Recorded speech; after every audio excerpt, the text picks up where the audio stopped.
Students, welcome to ज्ञान wisdom. आज के क्लास में हम देखने वाले हैं अ कप ऑफ टी, जो हमारा चैप्टर है उसका एक्सप्लेनेशन। ठीक है, बेसिकली मैं इस तरह से एक्सप्लेन नहीं करता हूँ। नॉर्मली क्या होता है, हम वीडियो क्लास करते हैं अपने ऑनलाइन क्लास में, लेकिन अभी मैं आप लोगों को यूट्यूब के जितने भी स्टूडेंट्स हैं उनके लिए मैं दे रहा हूँ स्क्रीन रिकॉर्डिंग। ठीक है, बात एक ही रहेगा, एक्सप्लेनेशन सेम ही होता है, बस वहाँ पर मैं फिजिकली आपको दिखते रहता हूँ और यहाँ पे मैं आपको नहीं दिख रहा हूँ। ठीक है, बाद बाकी सब कुछ सेम रहेगा, एक्सप्लेनेशन तो वही रहने वाला है। A cup of tea written by Katherine Mansfield. ठीक है, सो आपके आजकल ऑल्टी में ऐसा शॉर्ट क्वेश्चन आना बंद हो गया है, बट फिर भी मैं आपको कहूँगा कि हमेशा राइटर के बारे में थोड़ा सा बात जान के रखना, क्योंकि अगर आरटीसी वगैरह आ जाता है या कहीं से कोई अगर ऐसे लाइन उठा के दे दिया गया हो और उसको बोलेगा एक्सप्लेन करने के लिए, तो आपको जानना चाहिए होता है कि कहाँ से मतलब किस स्टोरी से ये लाइन लिया गया है, किस प्रोज पीस से, और इसके राइटर कौन है। ठीक है, so born in Wellington, New Zealand, Katherine Mansfield is regarded as one of the best short story writers of the 20th century। तो 20th century का best story writer, short story writers कहा जाता है किन्हें? कैथरीन मैन्सफील्ड को, जिनका जन्म कहाँ पे हुआ था? वेलिंगटन में हुआ था। कहाँ पर? न्यूजीलैंड में। ठीक है, she is concerned with the psychological interpretations of her characters thoughts, feelings and motivations. So उनके स्टोरी में हमें क्या मिलता है? हमें मिलता है psychological interpretation of her characters. वो जो भी कैरेक्टर्स अपने स्टोरी में यूज़ करती है, उनका साइकोलॉजिकल इंटरप्रिटेशन क्या है, मतलब वो मनोवांशिक तौर पे वो क्या सोचता है।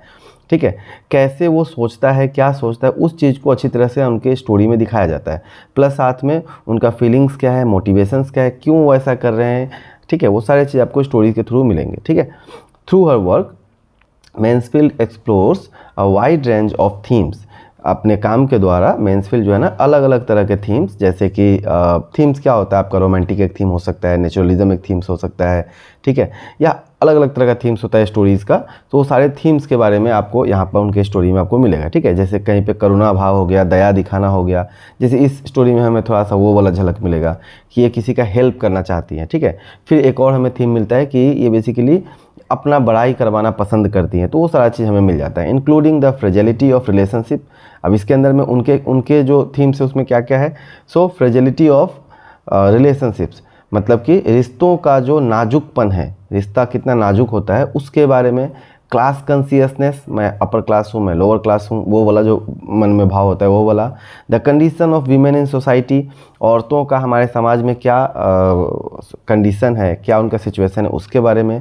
एग्जिस्टेंशियल क्राइसिस, लाइक देखो मेल फीमेल दोनों ही सोसाइटी में रहते हैं, लेकिन एक को ऐसा लगता रहता है कि शायद मेरा होना ना होना ज़रूरी है, नहीं ज़रूरी है, तो वो जो एग्जिस्टेंशियल क्राइसिस जो होता है उसके बारे में। ठीक है, हाँ, जैसे कि कभी कभी क्या होता है ना, बच्चे जब खेलते रहते हैं तो आप देखते होंगे कि उनको कभी कभी ये वाला सिम्टम दिखता है कि मतलब उनको ऐसा लगता है कि मेरा होना ना होना कोई फ़र्क नहीं पड़ रहा है ना, तो वो वाला चीज़ जो है ना उनके स्टोरी के थ्रू हमें मिलेगा। And the anxiety of and hopelessness of war. ठीक है, और वार के कारण जो एंजाइटी, जो दुख, जो डिप्रेशन हमें मिलता है, और जो इसका निष्फल है, कोई फल उससे हमें नहीं मिलता है। ठीक है, होपलेस मतलब कोई काम का नहीं, होपलेसनेस मतलब उससे जो भी वेस्टेज जो भी होता है, तो उन सारी चीज़ों के बारे में हमें यहाँ पर पढ़ने को मिलेगा। ठीक है, और एग्जिस्टेंशियल क्राइसिस का मतलब क्या होता है?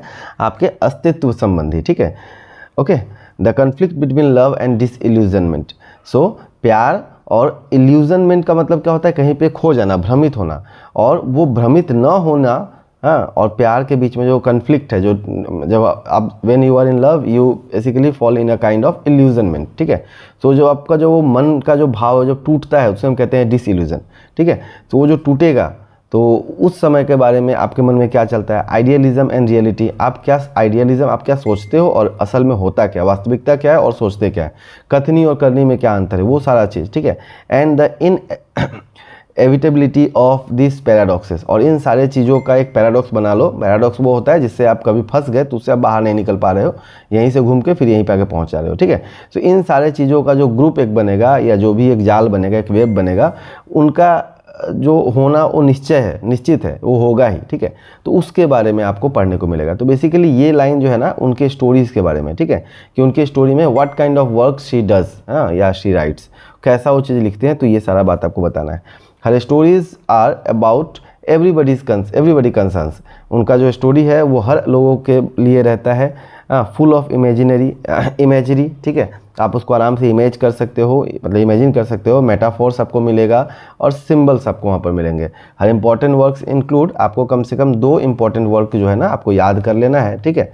सो कोई भी 2 या 3 जो है आपको याद कर लेना है, और उसमें ऐसा जो है जहाँ से आपका स्टोरी लिया गया है आपके बुक का, उसको तो पक्का ही याद रखना है, ठीक है। तो उसमें क्या है, bliss and the short story other short stories 1920 का, जर्मन प्रिजन 1911 का, garden party and other stories 1922 का, the doves nest and other stories 23 का, ठीक है। और ये जो स्टोरी है a cup of tea 1992 was published in the magazine, कहाँ पे पहला बार पब्लिश हुआ था, एक मैगजीन में पब्लिश हुआ था जिसका नाम क्या था, story teller, and later incorporated in the collection of the doves, ठीक है। और बाद में द डॉफ्स जो यहाँ पर था ना, ठीक है, ये नहीं है, अच्छा यही है, ठीक है, the doves nest and other stories में इसको डाल दिया गया अभी, ठीक है। सो बेसिकली सबसे पहले मैगजीन में आता है ये अ कप ऑफ टी, और बाद में इसको एक दूसरे मतलब बुक के अंदर में इनकॉर्पोरेट कर दिया जाता है, ठीक है। सो इतना बात आपको याद रखना है राइटर के बारे में, ओके। चलिए, मैं जब लाइव क्लास जब कराता हूँ तो इसी तरह से मैं सारा बात आपको बताता हूँ, ठीक है। सो अगर आप इंटरेस्टेड हो ऑल्टी पूरा अच्छा से पढ़ने के लिए, ठीक है, ऑल्टरनेटिव इंग्लिश पूरा अच्छा से अगर आपको कंप्लीट करना है, तो आपके लिए हमने ज्ञान विजडम पे इंग्लिश प्लस ऑल्टी दोनों का ही कोर्स हमने लॉन्च कर दिया है, ठीक है। ऑल्टी का फ़ी एकदम सबसे कम है 799 फॉर 1 ईयर। पहले यही फ़ी 1500 तक होता था, उसको कमा के हमने ऐसा कर दिया कि हर बच्चा ले पाए, ठीक है। और 799 for 1 year is not much money, आप बहुत ईजिली आप ले सकते हो, ठीक है। और सेम फॉर इंग्लिश, इंग्लिश के लिए भी आपको सेम इतना ही फ़ी आपको पे करना होगा, तो वहाँ पे आपको इंग्लिश ग्रामर वगैरह सारा चीज़ मिल जाता है, ओके। सो चलिए स्टार्ट करते हैं। प्लस साथ ही मैं बता दूँ आपके लिए BST का भी कोर्स लॉन्च कर दिया गया है, तो अगर कोई स्टूडेंट ऐसा है जो BST का वीडियो कोर्स लेना चाहता है तो उसका प्राइस और कम है, सिर्फ 499, ओके। प्लस साथ में आपको इन सभी का नोट्स आपको मिलेगा, ओके, जो आप चाहो तो प्रिंट भी करा सकते हो और चाहो तो आप डायरेक्ट ऐप से भी पढ़ सकते हो, okay. Rosemary Fell was not a cup of tea, okay, start करते हैं। Rosemary Fell was not exactly beautiful, Rosemary Fell को आप बिल्कुल सुंदर तो नहीं कह सकते हो, no you could not have called her beautiful, नहीं आप उन्हें सुंदर तो नहीं कह सकते हो। प्रिटी, क्या प्यारा कह सकते हो उन्हें आप। Well if you look her into pieces, ठीक है, 2 पीसेस, तो अगर आप उनको टुकड़ों टुकड़ों में देखते हो, लुकिंग इन 2 पीसेस का मतलब होता है किसी चीज़ को बहुत ही केयरफुली ऑब्जर्व करना, ठीक है, बहुत ही बढ़िया से देखना। तो अगर आप वैसे देखोगे तो शायद आप देख सकते हो, तब आपको क्या दिखेगी, तब आपको प्रिटी दिखेगी। But why be so cruel as to take anyone's 2 pieces, और किसी को एक एक टुकड़ों में देखने का क्या मतलब बनता है, इतना निर्दयी क्यों होना है। शी वॉज यंग, वो जवान थी, ब्रिलियंट मतलब दिमागदार भी थी, एक्सट्रीमली मॉडर्न और बहुत ज़्यादा आधुनिक थी, बहुत ज़्यादा मॉडर्न थी, जो भी लेटेस्ट जो भी चीज़ आता था उसको यूज़ करती थी। एक्सक्विजाइटली वेल ड्रेस्ड, ठीक है, और बहुत ही एक्सट्रीमली ब्यूटीफुल तरह से वो ड्रेस करती थी, बहुत अत्यंत सुंदर लगती थी वो, ठीक है। अमेजिंगली वेल रेड, और बहुत ज़्यादा पढ़ी लिखी भी थी। In the newest of the newest books, जो भी नया से नया किताब आता था उसको पढ़ती थी। And her parties were the most delicious mixture of really important people, और उनके पार्टी में बहुत नए नए लोग जो हैं, इंपॉर्टेंट लोग जो हैं सोसाइटी को आते थे। एंड द आर्टिस्ट, और वहाँ पे आर्टिस्ट होता था। क्वेंट क्रिएचर्स, क्वेंट का मतलब होता है थोड़ा सा अजीब सा, ठीक है, थोड़ा सा अनयूजुअल टाइप का, तो कुछ विचित्र प्राणी भी आते थे, ठीक है। डिस्कवरी ऑफ हर्स, जिसको उन्होंने ही अपना दोस्त बनाया था, ठीक है, उन्हीं का डिस्कवरी था ये। Some of them too terrifying for words, और कुछ तो ऐसे थे जिनको आप शब्दों में बयां ही नहीं कर सकते, जिनको आप एक्सप्लेन नहीं कर सकते हो वर्ड्स के थ्रू। बट अदर्स वे आर क्वाइट प्रेजेंटेबल, लेकिन कुछ लोग थे जो कि बहुत प्रेजेंटेबल थे, जिनको आप बहुत आराम से किसी को दिखा सकते हो। एंड अम्यूजिंग, ठीक है, बहुत ही अच्छे लोग थे। सो बेसिकली यहाँ पे आपको बोला जा रहा है कि उनका जो फ्रेंड्स है, उनका जो फ्रेंड सर्कल है या उनका जो हैबिट है, उसके में बताया जा रहा है कि रोज़मेरी फेल एकदम सुंदर नहीं थी, लेकिन कुरूप भी नहीं बोला जा सकता है, मतलब उतना बुरा भी नहीं थी, बहुत यंग थी, ब्रिलियंट थी, और बहुत अच्छा से वो ड्रेस करती थी, अपना कपड़ा वपड़ा बहुत अच्छा से पहनती थी, पढ़ी लिखी थी, नया से नया चीज़ पढ़ती थी। और उनके जो दोस्त थे वो भी बहुत ही नए नए थे, ठीक है, हर तरह के लोगों से उनका दोस्ती होता था, अनयूजुअल लोगों से भी उनका दोस्ती होता था। और कुछ लोग बहुत ज़्यादा प्रेजेंटेबल थे, ठीक है, और कुछ लोग ऐसे थे जिन्हें हम शब्दों में बयान नहीं कर सकते हैं, ठीक है। Rosemary had been married for 2 years, ठीक है। रोजमेरी जो है उनका शादी हो चुका था 2 साल से, मतलब 2 साल से वो शादीशुदा थी, विवाहित थी। She had a duck of boy. A duck of boy is एक तरह से फ्रेज है। She has a cute boy, ठीक है, एक लिटिल बॉय, हाँ, बहुत प्यारा उनका क्या था, बच्चा था, ठीक है। तो डक ऑफ बॉय का मतलब वो बत्तख का बच्चा नहीं हो रहा है, या बच्चे का बत्तख नहीं हो रहा है यहाँ पर क्या हो रहा है, एक बहुत प्यारा बच्चा था। नो नॉट पीटर, नहीं, उसका नाम पीटर नहीं था, माइकल भी शायद नहीं था, आई गेस माइकल था, ठीक है, एक minute, no not Peter, Michael, अच्छा पीटर नहीं था, माइकल था, ठीक है। एंड हर, तो वहाँ से आपको पूछ सकता है कि उसके बेटे का नाम क्या था, तो बेटे का नाम क्या था, माइकल, ठीक है। And her husband absolutely adored her, और उसका जो हस्बैंड था वो भी उससे बहुत प्यार करता था। दे वेयर रिच, लोग अमीर थे, रियली रिच, बहुत ज़्यादा अमीर थे। Not just comfortably well of, सिर्फ कंफर्टेबल जीने के लिए जो चीज़ चाहिए होता है सिर्फ उतना ही नहीं था। Which is odious and stuffy and sounds like one's grandparents, जो कि बहुत ही अनप्लीजेंट है। ऑडियस का मतलब अनप्लीजेंट होता है, ठीक है, जो कि बहुत अनप्लीजेंट है, उतना सुखदायी नहीं है। ऐसा सुन के लगता है ऐसे ग्रैंड पेरेंट्स जो होते हैं, जितना अमीर होते हैं उस तरह से, जैसे लोग के पास बहुत पैसा होता है ना, और रिटायरमेंट प्लान कर चुके होते हैं, तो उनका एक यहाँ पर और ऐसे दिखाया गया है, एग्जाम्पल दिया गया है, ठीक है। But Rosemary wanted to shop when she would go to Paris as you and I would go to bond street, ठीक है। तो जैसे कि हम लोग, जैसे मान लो मैं गुवाहाटी में रहता हूँ, तो मुझे अगर शॉप करना है तो मैं फाटा सिल जाऊँगा, मैं फैंसी बाजार जाऊँगा। वैसे ही रोजमेरी फेल को अगर शॉप करना होता तो वो पेरिस जाती थी, ठीक है। कोई अमीर आदमी यहाँ पे है तो उसको अगर करना है, शॉपिंग करना है, तो मान लो मुंबई चला गया, दिल्ली चला गया। कहने का मतलब जहाँ पर हम अपना काम यहाँ के मॉल से चला लेते हैं, ये बहुत दूर दूर जाती थी क्योंकि ये बहुत अमीर थी, ठीक है। तो रोज में जहाँ पे हम लोग जाएंगे यहाँ पर बॉन्ड स्ट्रीट में, वो कहाँ जाती थी, वो जाती थी पेरिस, ठीक है। If she wanted two by flowers, अगर उसे फ्लावर खरीदना होता था, the car pulled up at that perfect, तो जो कार जो था, उनका जो कार था वो आ जाता था। अगर उसको फ्लावर खरीदना होता था तो उनका जो कार था वो चला आता था कहाँ पर, परफेक्ट शॉप पे जाके रुक जाता था, ठीक है। कहाँ पर, रीजेंट स्ट्रीट में, ठीक है। सो वो फूल कहाँ से लेती थी, वो फ्लावर कहाँ से खरीदती थी, रीजेंट स्ट्रीट से, आपको याद रखना है।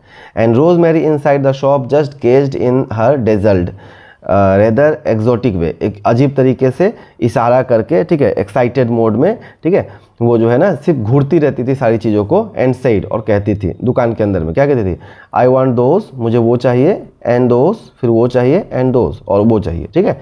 बेसिकली वो यहीं कहीं पे बैठ के एक मालिक के जैसा, मुझे वो भी दे दो, वो भी दे दो, वो भी दे दो, इस तरह से बोलती थी। उनके पास इतना पैसा था। Give me 4 bunches of those, और उसका 4 गुच्छा दे देना। And that jar of roses, और वो रोज का जो जार है वो भी दे देना। Yes I will have all the roses in the jar, जितना भी रोजेज है जार में सब मुझे चाहिए। नो नॉट लिलैक, लिलैक नहीं चाहिए मुझे। लिलैक एक तरह का फ्लावर होता है जो कि थोड़ा सा छोटा छोटा होता है, और आपको जैसे क्या बोलेंगे उसे हम, थोड़ा गठीला टाइप का होता है, छोटा छोटा करके, ठीक है। सो उसको पसंद नहीं था, मतलब छोटा मोटा करके फ्लावर है, उसको पसंद नहीं है लिलैक। आई हैट लिलैक, मुझे पसंद नहीं है, मैं नफरत करती हूँ लिलैक को। इट्स गॉट नो शेप, इसका कोई शेप होता ही नहीं है। The attendant bowed and put her lilac out of put the lilac out of the site, ठीक है। तो जो अटेंडेंट था वो वहाँ पे अपना सर झुका के खड़ा है, और फटाक से क्या किया, जैसे ही मैडम आया लिलैक को वहाँ से हटा दिया, ठीक है। उनके नज़रों में वो नहीं आना चाहिए। As though this was only too true, जैसे कि यही बिल्कुल ही सत्य हो। लिलैक वॉज ड्रेडफुली शेपलेस, है ना।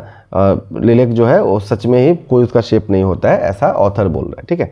Give me those stumpy little tulips, इनको ट्यूलिप बहुत पसंद है, ठीक है। तो कौन सा फ्लावर ये लेती थी वहाँ से, तो रोजेज लेती थी, ट्यूलिप्स लेती थी, ठीक है, जिसका 2 नाम हमें दिया हुआ है, और कुछ अदर फ्लावर्स, ऐसे क्या बोलते हैं, those red and white ones. तो आपको बोला जा रहा है कि लाल कलर का और वाइट कलर का जो है ना ट्यूलिप्स है वो सब दे दो। And she was followed to the car, और उसके बाद में ये सब ले लिया। अब वो सब लेके वो खुद नहीं आएगी, ठीक है। मैं आपको एक एग्जांपल देता हूँ, आपने वो देखा होगा दे दनादन मूवी, अगर आपने देखा होगा दे दनादन, ठीक है, अक्षय कुमार वाला, तो वहाँ पे आपने देखा होगा जो अर्चना पूरन सिंह होती है, जो मतलब वहाँ पे जो उसका मालिक का मतलब वो कर रहा है, एक्ट कर रही है, वो जैसे चलती रहती है और पीछे से अक्षय कुमार उसका सारा सामान लेके चलते रहता है, सेम वैसा ही सीन यहाँ पे बनने वाला है, ठीक है। And she was followed to the car, वो कार तक आती थी, by a thin shop girl, एक पतली सी दुकान की जो लड़की है उसका बात किया जा रहा है, ठीक है, मतलब हेल्पर लड़की जो होती है ना उनका है। Struggling under an immense white paper, ऐसा लगता था कि पूरा एक वाइट पेपर से armful that look like a baby in long clothes, ऐसा लगता था कि एक लड़की है जो पूरा पूरा सामान जो उठाई हुई है ना, सारा फ्लावर वावर सब ली हुई है, तो ऐसा लगता है जैसे पूरा वो क्या है, वो फ्लावर से मतलब पूरा वो वाइट पेपर से पूरा ढकी हुई है, ठीक है। और जैसे एक बच्चा जैसे चलते रहता है ना लड़खड़ा के, वैसे ही वो चल चल के आ रही है, ठीक है। क्यों? क्योंकि उसने जो भी रोज़मेरी ने लिया है उन सभी सामान को अपने हाथों में उठा रखा है, ठीक है।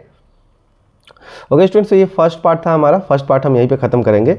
ऑलरेडी हमारा 15 मिनट हो चुका है। हम ट्राई करते हैं कि एक वीडियो हमारा 15 मिनट से ज़्यादा एक्सीड ना करे, क्योंकि ज़्यादा लंबा हो जाता है तो आप ही लोग बाद में नहीं देखते हो, ठीक है। तो अगले क्लास में इसका अगला पार्ट आ जाएगा। वीडियो कैसा लगा नीचे कॉमेंट में ज़रूर बताना। अगर पसंद आता है आपको हमारा एक्सप्लेनेशन तो आप हमारे डायरेक्ट कोर्स को ज्वाइन कीजिए। अभी तक हमारे यहाँ से इस साल लास्ट ईयर 8+ डिस्टिंक्शन मार्क्स था और 25+ फर्स्ट डिव है, जिसमें बहुत सारे लेटर्स हैं। उसका मैंने पूरा एक सेपरेट वीडियो बना दिया रिजल्ट के ऊपर। तो अगर आपको पसंद आता है तो आप जो हो ना 8+ डिस्टिंक्शन मार्क्स है, ठीक है, और 25+ फर्स्ट डिव है, हाँ 25+ फर्स्ट डिव है, आपको पसंद आता है तो आप हमारा कोर्स को ज्वाइन करो। कोर्स ज्वाइन करोगे आप कभी रिग्रेट नहीं फील करोगे। वहाँ पे आपको बढ़िया से बढ़िया क्लास मिलेगा, और उतना करने के बाद में और जितना मैं जो मैं नोट्स दूंगा, जो ओरिजिनल मेरा जो नोट्स है वो जो आपको मिलेगा, सो उससे आपका बढ़िया से बढ़िया मार्क्स आ जाएगा, ठीक है। अच्छा, एक और बात बता दूं कि हम जो है नोट्स को आप लोग को नहीं दे सकते हैं, सिर्फ नोट नहीं दे सकते, हम कोर्स के साथ ही दे सकते हैं, क्योंकि ये कॉपीराइटेड मटेरियल है किसी और पब्लिकेशन के पास में, तो इसको हम आप लोगों को नहीं दे सकते हैं, ठीक है। चलिए मिलते हैं अगले क्लास में। Thank you and bye bye, best of luck.